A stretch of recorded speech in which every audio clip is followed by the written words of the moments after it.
Welcome back. I'm going to go ahead and introduce Dr. Thomas for his presentation, the second one this evening. A complete bio, again, is available on that inside flap of the first page, so again, check that out. I want to give you a little bit of his educational background.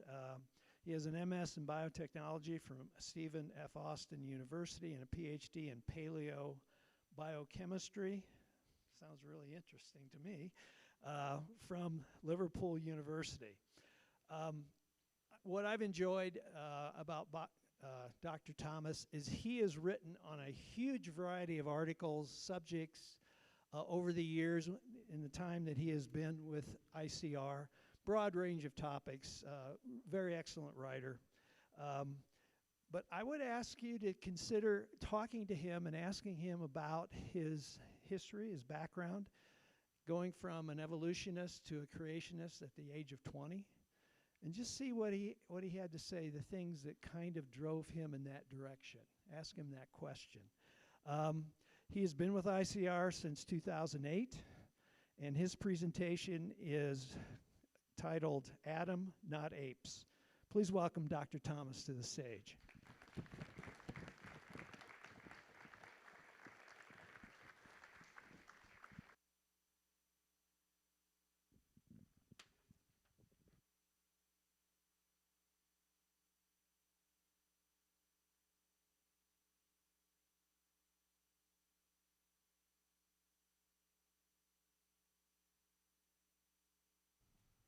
What about that? Hallelujah. The Lord is good. It is important for us to be here. I mean, we live in a culture that's just got it all backwards about creation, and we think we just came, from fish that turned into apes that turned into people. And I mean, that changes everything. If that's what you think, then I mean, why not live the way you want to live? Do what you want to do, because you're just going to die. We have complaints about the high volume. Sorry about that. Too soft, too loud. We've got Goldilocks on the front row. That's what's happening here. So, but we're glad that you're here and suffering with us through the variations, because it's just critical that we get back to foundational issues. We were on campus yesterday. It was fun. UC Boulder. With the greenest haired, most tattoos, gayest kids, in the country there, or however you want to put that. And it was fun. We had a big long, one of these long microphones. We did man on the street interviews. So with a flick of my wrist, I could cover like 2 feet, Where do you think we came from? Where did the original humans come from? Oh, we evolved. Well, what led you to that conclusion? I was taught that. Same result, same response, student after student. 20 students, I got sunburned from doing this, and it's like sticking a dipstick into the culture and seeing what this next generation believes. They believe that it's scientific. They believe science proves that we evolved from apes. And when I said, what about the Bible? Have you considered, let me get my mic again, have you considered that the Bible might be historical? Not a single person on campus that we interviewed agreed that the Bible had anything historical in it. Just that it was something spiritual. That's all they could say about it. Total ignorance about the Bible, but very revealing for us. And boy, do we need to get this straightened out, because basically these kids today think, and so do many of our family members, that science has shown that we came from apes. But I'm here tonight with good news. Science hasn't shown that at all. In fact, every time I've tried well, here's my story, is so I could identify with those students, because when I was 20, I believed the same thing. I believed that I came from apes. And if someone would have come at me with one of those long mics, I would have said, yeah, I evolved. Why? Because that's what a friend did for me. He challenged me by asking me, what science led you to that conclusion that you evolved? What experiments? And he would ask me this question over and over again, and I would say, well, I don't know, I'll figure it out and I'll get back to you. And this is, 20-year-old me. What fossils are clear and everyone agrees on, this is a transitional form. Can't go wrong with this one. I said, you know what? I'm going to find that fossil, and I'm going to tell you all about it and prove your silly creation nonsense wrong. And so I went in, and I started to do a dive and look at these fossils, and 2 years later, I was a biblical creationist. Because I couldn't come up with anything. So I get to show you tonight 4 short examples that fit into 3 categories. My goal is to train you so that you can recognize the same patterns when these things come in the news. And you can say to yourself, this is probably going to fit one of these 3 categories. And guess which category has always remained empty? No examples in the category of everybody agrees on that this is a missing link. So that's a category. It should be, this is our example of evolution, empty. There's no example in there, at least not yet. So, are you ready for the 3 categories? Are you ready to get equipped? Yeah? 4 people ready? Sounds good? Hey, we go with what we got. So the first example is going to be Ida. I don't know if you remember Ida in the news in 2009. Look there it is, Ida. This is, isn't this an interesting icon, though? It goes from, like, small to large. I interviewed one kid yesterday. What evidence convinced you of this? He said, well, we went from small to large. That's what he said. And basically, he's calling to mind the times that he's seen this image. But you know what? An image is not observational, repeatable, measurable science. It's not data-driven at all. It's just a picture from an artist expressing their religious belief in their particular secular view of origins. And as we go through these, we're just going to do this fun thing together. I'll grab my fake golf ball, plunge it in the ground, and we'll all say together, tee it up, kind of like this. Let's tee it up. And then when we let the evolutionary literature tell us why they disagree with the guy who teed it up and said, hey, this is our missing link, someone else is going to say, no, it's not. And when we find the other person who says, no, it's not, I'm going to grab my fake golf club, and we're going to say, let's knock it out. It'll be kind of like this. Let's knock it out. So that's how we'll do this. That way I'll make sure that you're awake, and that you'll make sure I'm awake. So let's. Fossil Ida. Extraordinary.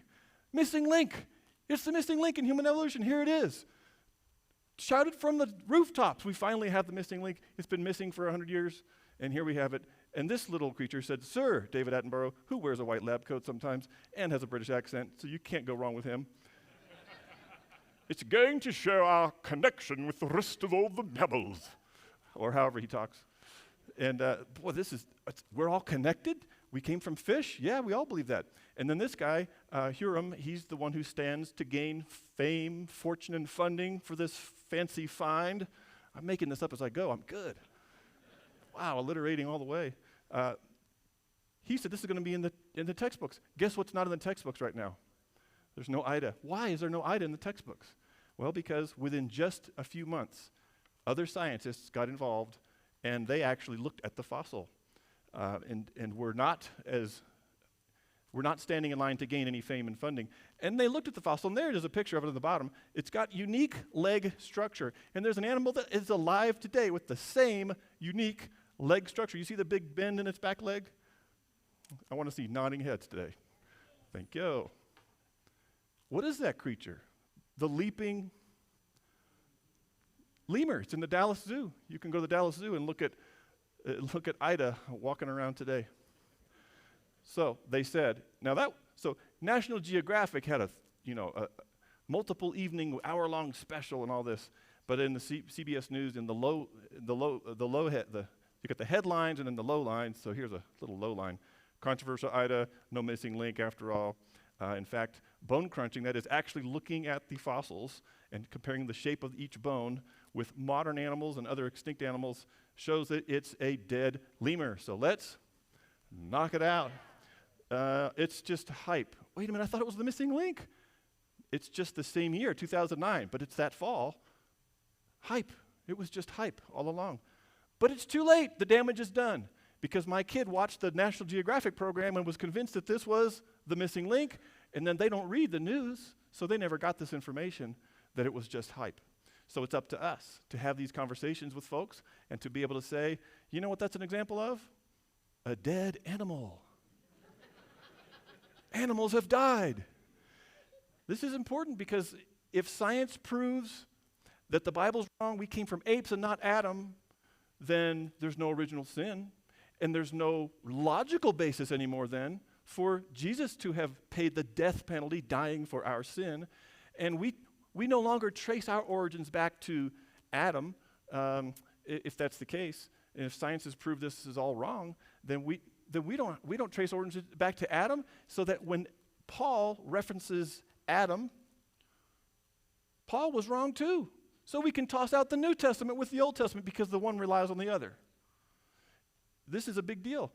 And it's just a dead animal. So we have no threat to the Bible so far whatsoever. It's just some animal died in the past. In fact, death has a biblical origin, doesn't it? Genesis chapter what? Death, the origin of death. Dying you will die. And then there comes the curse. Genesis chapter 3. Everybody say 3. The serpent and the curse. You're going to have to die now, guys. And ever since then, we've been in a groaning and travailing world. And we have fossils as a result. We notice something else.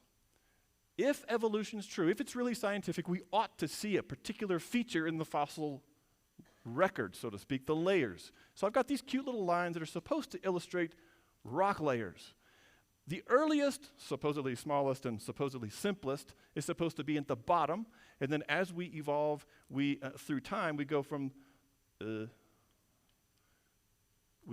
lower layers, and then this creature evolved into that, which was deposited later in time, and eventually we reach today. Modern man is walking around on the top. So we should see these fossils in this order, but it turns out, at least in the case of Ida, the lemurs are still alive today.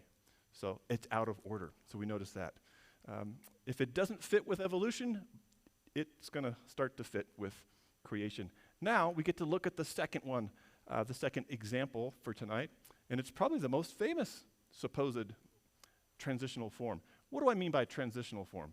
Well, in order to go transition from a fish to a person, you have to change some body parts, right? And the same is true with going from an ape to a human, or an ape-like ancestor, however you want to phrase it, same thing. You have to change, actually, every single bone has to change its shape to form and fit the next bone in sequence, so that you can get all the bones to work together so that the thing can do, the animal or man can do what it's supposed to do. So that's a lot of transition, and we need to see something in between. Is Lucy the in-between? Well, let's tee it up. Here's what they said about Lucy when it came out. Donald Johanson published this in National Geographic, 1974, and he still says, Lucy is in our past. That's just a nickname for Australopithecus afarensis. Here's a model of the first skeleton that he talked about there in the early 70s. Now the dark portions are the portions that he found, and the lighter colored bones, they've just filled in those. Lumbar curve. See, only humans have a lumbar curve. It's an S shape. It's like a bend in your back, in the lower back. So that's human-like. Only humans have human-like pelvis, which orients our knees so that when we walk, our knees point straight. Now, when apes walk, their knees are, this is hard to illustrate with a table in the way, but I am a professional, so I will make it happen. Anyway, knees out. So it's like an ape head and ape arms and a long ape fingers, but it walked like a man. That's kind of what they wanted to do. So human-like knee and human-like foot. Those were the claims. But let's look closer at the anatomical differences. How do we walk compared to how apes walk? So these scientists tracked body motions and mapped them to the skeletons. There's a chimpanzee walking in its unique way. Notice those hands for feet there. So it turns out that when a human takes a step, let's say I take a right step, my right pelvis swivels forward, but my left shoulder, my left arm comes forward so that my spine twists. And then that stores energy in my spine so that when I take my next step, I release that energy and store new energy for the next step. In this way, humans and only humans can run marathons. Animals are great at sprinting, can't do marathons.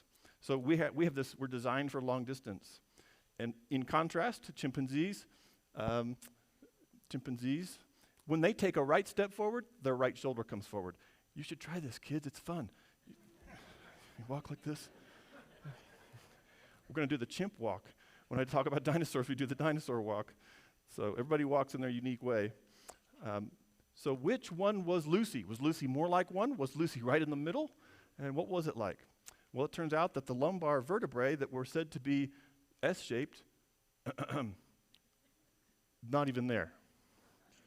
So we talk about different degrees of quality of science. This is the lowest quality.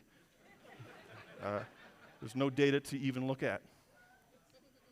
The knee is supposed to be associated with this skeleton, but it was found 200 feet deeper and 8,000 feet away. And it may actually be a human knee. Well, no wonder it looks human. So probably not supposed to be associated with these other skeletal elements. Now the ape inner ear. Lucy had an ape-like inner ear. Now this describes your organ of balance. It's in your inner ear. And so this is an important diagnostic feature that helps us distinguish between apes and humans, and it has to do with our orientation. So when we walk in the unique way that we do, we have our heads like upright, and then we eyes forward, and our spine comes into the bottom of our skull and integrates into this big hole in the bottom of the skull called the foramen magnum, Latin for big hole. So that when we're walking, we can see where we're going. In contrast, apes, they knuckle walk. So they walk on this part of their hands, and they have a locking, the little bone in their wrist that helps lock the wrist so that they can knuckle walk. Now, if they had a foramen magnum in the bottom of their skull, they would be looking at the ground all the time as they walked, which would be kind of a bummer for them. So God designed them so that the foramen magnum was in the back of the skull so that they don't have to crane their necks all the time up, looking up like that all the time. They don't have to do that. And so what that means is there's an ape orientation with the skull, with the inner ear oriented so that it's like this, and the human balance is oriented like that. Get it? You don't get it at all, but I tried. And I've got videos of Owen Lovejoy using a Dremel tool type thing to adjust the shape of the pelvis to make it look more human-like. It's really a joke, the way they reconstructed that. And Lucy had a big toe that was a thumb. Lucy had hands for feet also. So every aspect of this fossil starts to look more and more ape-like. And in fact, don't take my word for it. Just take these guys' word for it. They're no friend of creation. Lucy's kind would have walked bent hip, bent knee, rather like a chimpanzee. Ta-da. This is a picture on display at the Creation Museum in Kentucky, showing Lucy in its anatomically correct position. Just cover the thing with hair, like it's supposed to have had, maybe, but the hair didn't fossilize, so what are you going to do? Probably did have hair. Well, it turns out that more fossils of Lucy were found since then, and they're in human layers. They're out of place. So even if Lucy was our ancestor, it wouldn't fit because we would have descended from our kids. Since then also, human fossils have been found down in Lucy layers. It's all out of evolutionary order. So you might look in a layer and you might find an extinct ape. You might find an ape still living, but it's fossilized. You might find a modern-looking human fossilized. You might find a weird-looking human, but it's still human. You might find whatever down there, and it's all mixed up in all these layers. So that's what we actually find. So we get to do this with let's knock it out. Let's let Sir Solly Zuckerman knock it out. They are just apes. Oh, man, dead apes means I didn't come from Adam. Means I have to take scissors to Genesis and chop it out, right? No, it just means that some apes died. So what's this gonna be an example of? It's the same category as the first one, dead animal. Okay? So you see these trends start to emerge. It's out of order, One guy says, it's in our past. And by the way, he gains fame, funding, and fortune for that. But other people say, no, it's just an ape. Has nothing to do with our past. Especially if this other guy says, my fossil find is the real connection to all mankind. He gains fame, fortune, and funding for promoting his own. And so we see this this playing out over and over. Okay, our next example, Homo habilis. Say it. Oh, don't say it. I don't even like it.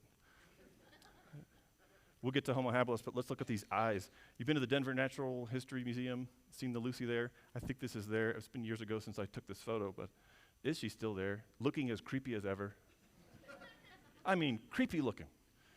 And I couldn't get the feet because camera angle and the glass and all that, but why put human eyes into an ape skull? Did you know that human eyes are unique? No animal has the sclera, or the whites of their eyes, as visible as do human eyes. And with these eyes, we can communicate in ways that no animal can. For example, my daughter can communicate like this. Dad, stop using your dad jokes. Uniquely human, and we have this dimension of communication. You know, I read a paper a couple of years ago about they were studying how do chimpanzees recognize one another, because we recognize one another by our faces. Turn around. Good to see you, I recognize you, looking at their eyes. But chimps don't. They actually recognize one another by the folds of flesh in their rear ends. You know, are you Bob or Sue? Turn around. So they have the software for it. I don't. It's just folds of gross to me. But they look at each other's faces and they're just not sure because they don't have the software for it. They don't. Anyway, so eyes are uniquely human. Now here's the artist, the sculptor, who does really good work artistically. And on the left, he's made this model of a man based on a fossil human skull. He's made next, going left to right, model of a woman based on a human fossil find of human. I think he made her nose really ridiculously wide. I've never seen anyone with a nose quite like that. And by the way, the cartilage doesn't fossilize. I've never done this in front of an audience. This is a first. You should try it. It feels kind of weird. Wow. Now, on the far right, sorry for that diversion, wow. On the far right is my favorite scientific name for this creature is gorilla, genus and species name. And then there next, sandwiched in between, is human eyes in an ape-like skull. I think it's Gigantopithecus or one of these ithacuses. There's a lot of isses. Anyway, here's what he said. He said, the data demanded that I get a human soul into this ape skull. The fossil evidence forced me to put a human soul into this ape-like face. No, I wanted.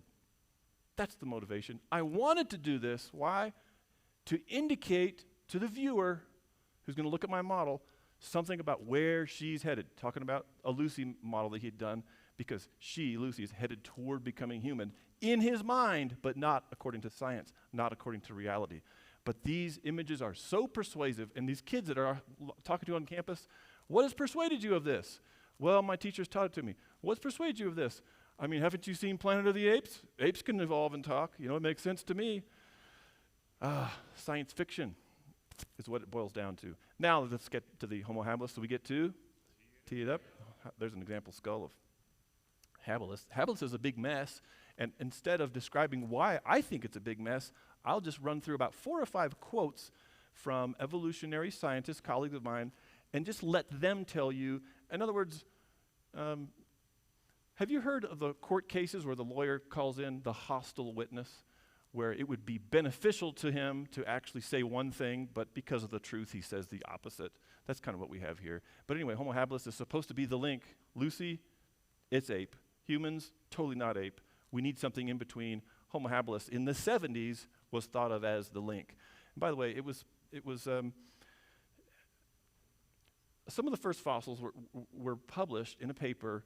I think it was Mary Leakey, and Olduvai Gorge in Tanzania. And there's this big bone bed, and there's like all kinds of bits of bones. And you know what she found amongst all these bones? Stone tools. ape fingers, a couple of ape skull fragments, and a stone tool. The apes must have been making tools. And that was what she described, and that's what passes for science. But can you raise your hand and tell me any other hypothesis about how you can get stone tools mixed with ape bones? Hand up, anyone? Front? I need someone toward the front so we can all hear you. Yes, ma'am. They killed the animal with their object, with the man's. You sound hungry. You're ready to eat an ape. Delicious. I've never had one. But, I mean, that's a very reasonable, rational explanation. Man, if I got hungry enough, I think I would go for whatever I could find. And so anyway, that's a possibility that they didn't really talk about. Mix of bone beds, thousands of animal parts, human, all different kinds of animals. There's not a single complete habilis skeleton, not even a complete skull. And down in that same layer with those bone beds, there was a full human found. Not in the same place. It was over, but it was in the same layer further away. You see what I'm saying? Anyway, Olduvai hominid 1, discovered in 1913. There it is. Nobody talks about it. And so it was conveniently explained away by having been reburied.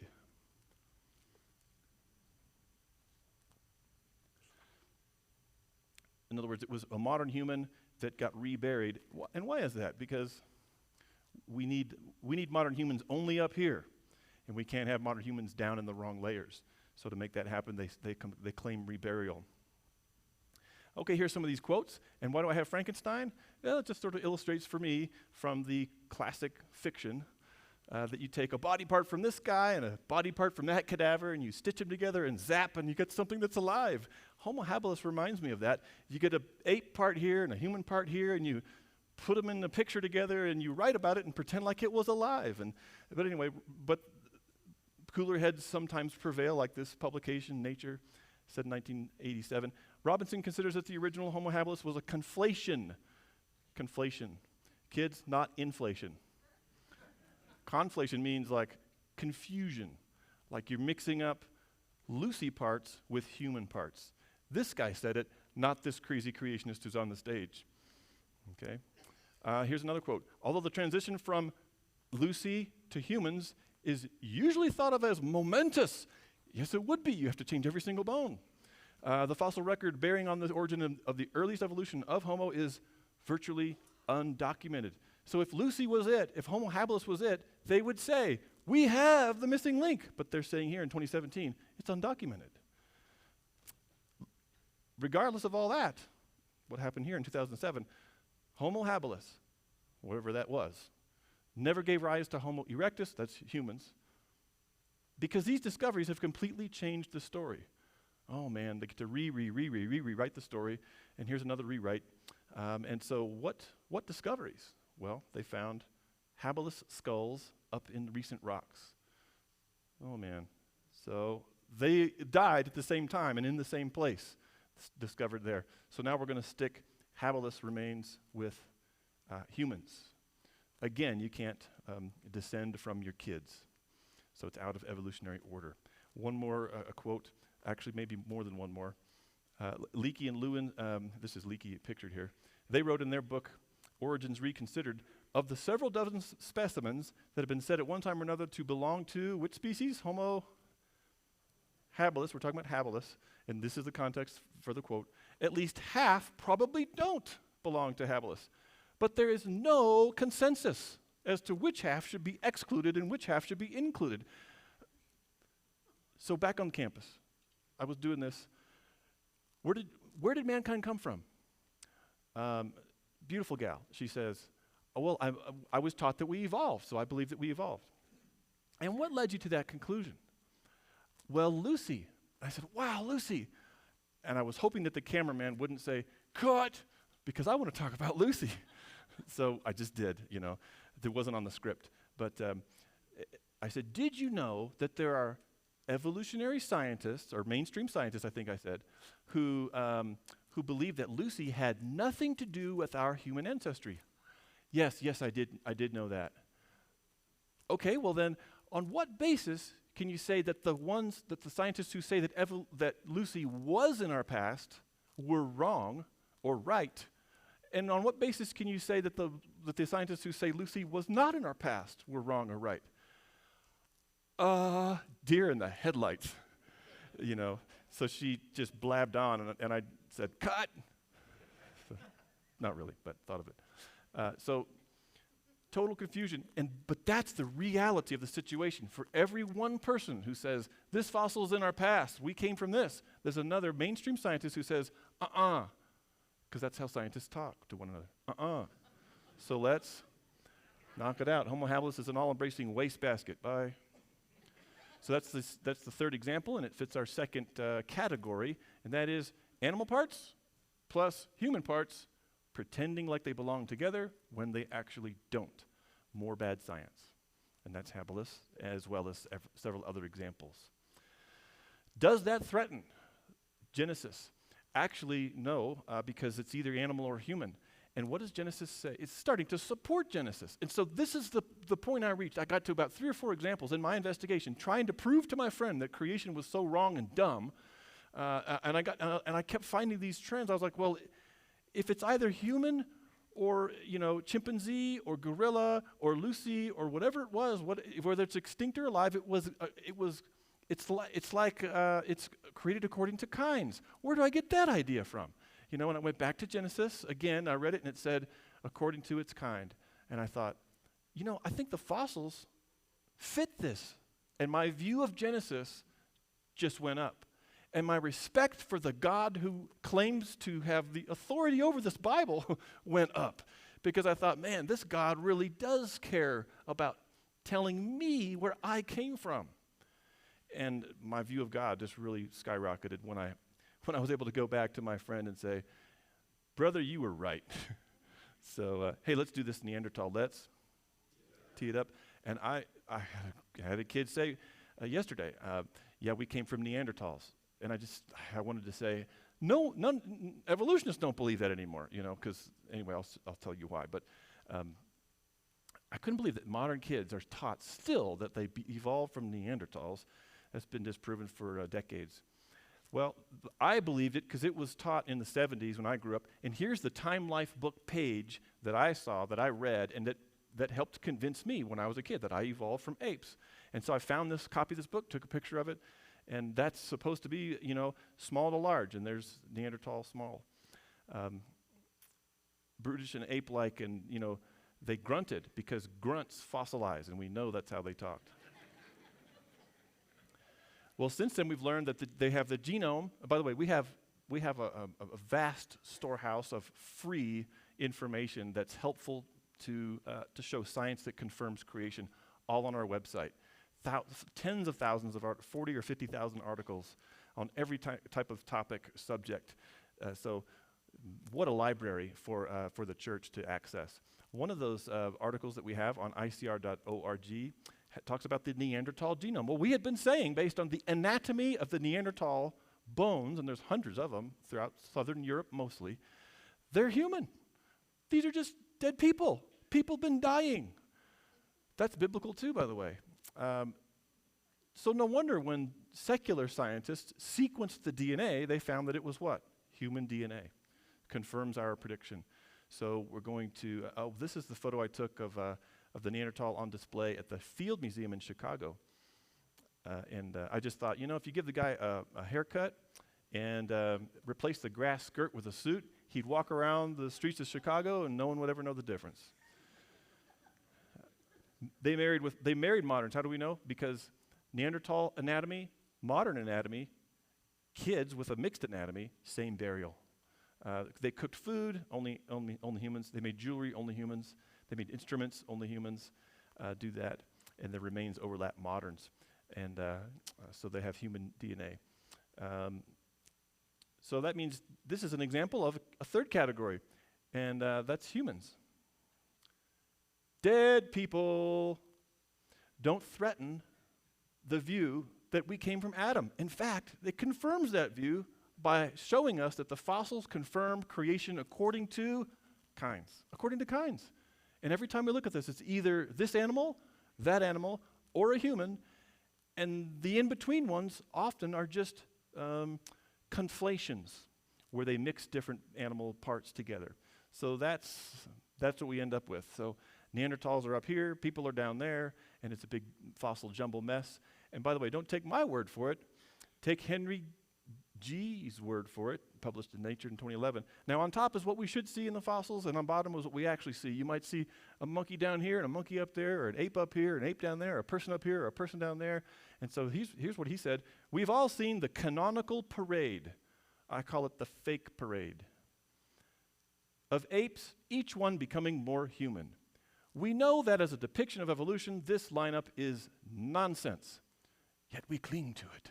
We do cling to it because it's persuading the next generation that you came from apes. Even though the science doesn't do it, the picture does, so we cling to it. I'm adding words to what he would say, but forgive me. I think I'm seeing this in our culture today. So these three categories help us capture all these ape men, these transitional forms, supposed. It's either a dead animal like Ida, Lucy, or Ardipithecus ramidus came out several years ago, just a dead ape. Or it's a conflation or even a hoax, like Java Man or Piltdown, where they filed down a jawbone of an ape-like creature. I think it was a orangutan, and they made it fit into a human skull. And then the guy who did the fraud, he stained the file marks with tea or something to make it look dark, look like a fake patina. Anyway, it was all a fraud. And the mainstream scientists are the ones who said, this was a fraud, we admit it.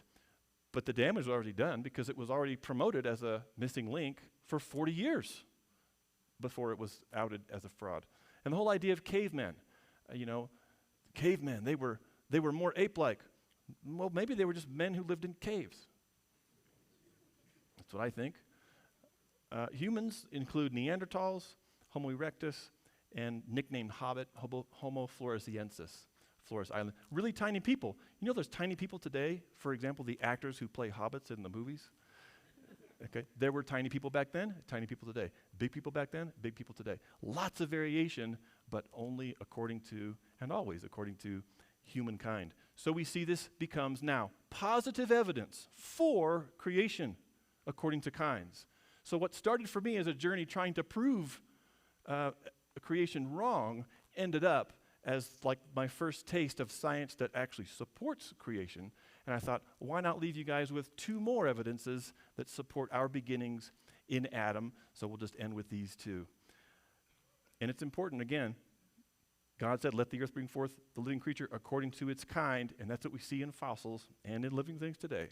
So let's add two genetic differences that point to Adam and Eve. So this is kind of like an appendix. So we're going to transition. And to do that, I want us to take a break. Before I get into this, I want you to demonstrate for me that you're a real person. And so put your notes down and all rise, please. All rise. Thank you. You're a real person if you can walk like a man. Now, apes can't do what you're about to do.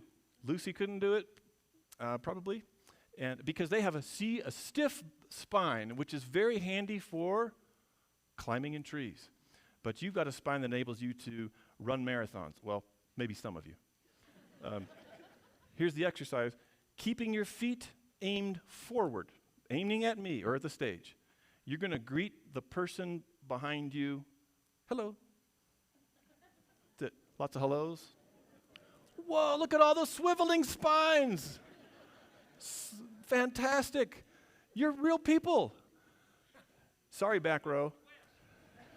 Do the twist. Hey. Okay, now you get to be an ape. Okay, so knees out.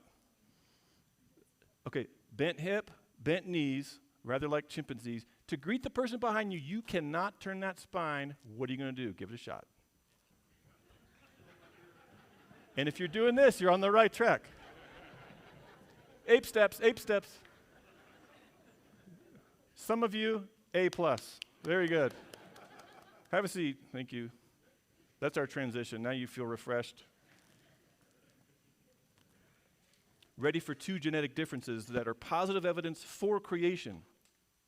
One is the genetic differences between chimpanzees and humans, which when I went to grad school the first time, I was convinced and persuaded and taught, and it was hammered into me, humans and chimpanzee DNA, 98 to 99% similar. It's like a fact, it's a new fact. But then I started to learn some things like, how big is the chimpanzee genome? That means how many DNA bases are well, it's like, kids, it's like how many words are in the encyclopedia that makes up a chimpanzee? And it's 3.2 billion with a B. And then how many are in the human DNA? 3 billion. Now, what percent difference is the 0.2 billion? That's 200 million. And it turns out it's 94% similar, 6% different. So the 99% is wrong just on the surface of it because we have different sized genomes. Don't take my word for it, take nature. Relative differences talks about the myth of 1% genetic difference. We have a lot more differences between humans and chimps. But doesn't it help the evolutionary story if we can pretend that humans and chimps are so genetically close, only 1% different, that all evolution has to do is just add that one little nudge of 1%, and you can get a chimp to turn into a human. That was such a fake science news. Well, this scientist ran both the genomes, comparing base for base, gene for gene, one for another, of all these billions of bases, and found an 84% similarity, which means what percent difference? 16% difference. Some of you are better at math than me. I appreciate you, engineers. This scientist said the same exact thing, independently, 84.3% similar between chimps and humans. Now, what does that 16% difference look like? Well, that would be 350 million DNA differences. Each one of these 315 million DNA differences is a specifically coded bit of data. So I've got this cute little chart that just illustrates for us, like take a Swiss watch and all the moving parts, and it's like make a Swiss watch on steroids, and then you get sort of the complicated machinery that makes up a living cell. So this shows a map of some of the basic metabolic chemical reactions that goes on in our cells all the time, day and night. And so each one of these has to have an enzyme, which is like a robot, a molecule in the size of a robot, the size of a molecule. What I'm trying to say, tiny robots, and they make sure that these reactions go exactly how they need to do. DNA codes for the instruction codes to how to build these robots so that our cells can do this. 350 million DNA differences. What are the odds that you can get those natural processes to build new code and write new volumes of instructive encyclopedia to build a human versus a chimp? Natural processes no one's demonstrated natural processes can do even a little bit, let alone this much of coding. So there's a little bit of that map. So anyway, we are complicated and well integrated, just like we'd expect from creation, especially from Genesis 2:7, saying, "And the Lord God formed man of the dust of the ground," not natural processes. And what was that man's name, whom the Lord God formed out of the dust of the ground? Adam. It's looking like, because Adam's DNA was similar to our DNA, chimp's DNA was very, very different. 350 million bits of information different, coded bits of information. We're looking more and more like we came from Adam. And finally, last, mitochondrial DNA. This is the DNA that passes from the mother's egg cell to all the cells that make up her children. So it's a little loop of DNA, and it's about 17,000 bases. And we've measured, have scientists, the mutation rate. There it is, 0.00048 mutations per year. And so we can make a creation-based prediction using the measured, let's say, DNA difference accumulation rate. In other words, your daughter's DNA is a little bit different than yours if you're the mother. Your grandkid's DNA is a little bit different from yours. So there's differences that arise. That the rate at which those differences accumulate is measured and known in the human race for mitochondrial DNA now. And so we can make some predictions.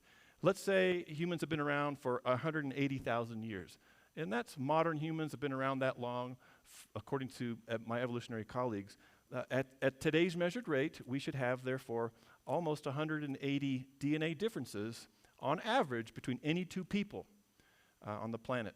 But if we've only been around since Adam, 10,000 years or fewer, then we would have accumulated only 7 to 16, on average, differences in our mitochondrial DNA.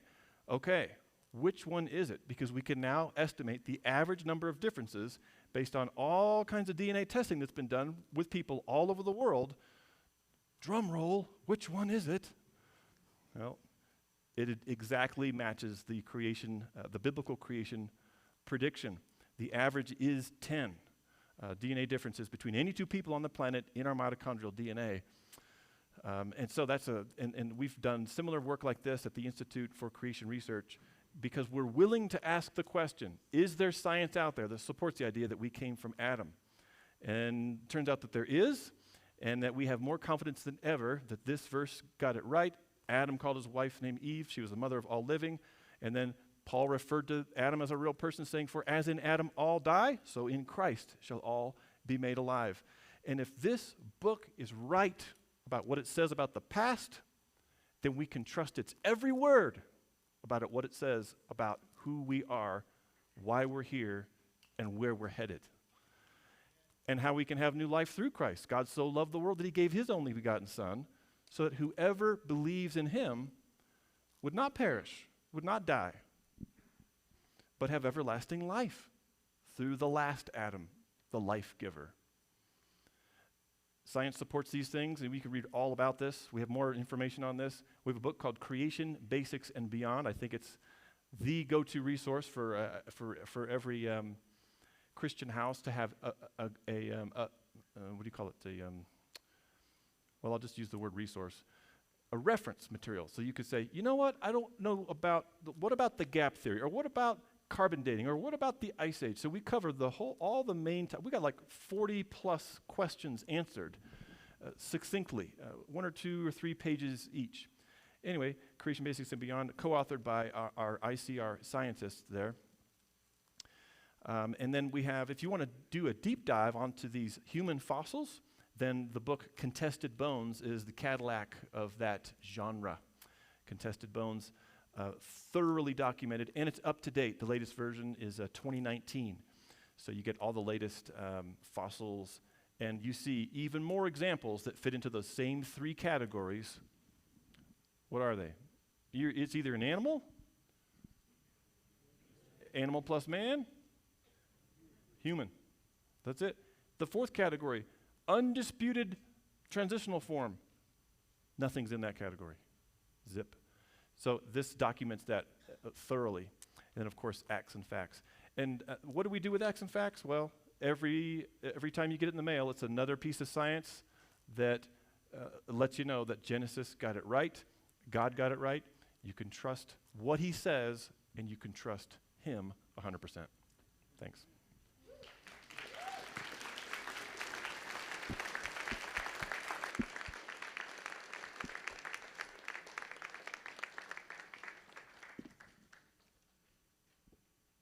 Okay, just before we close out this evening's sessions, let me just make a couple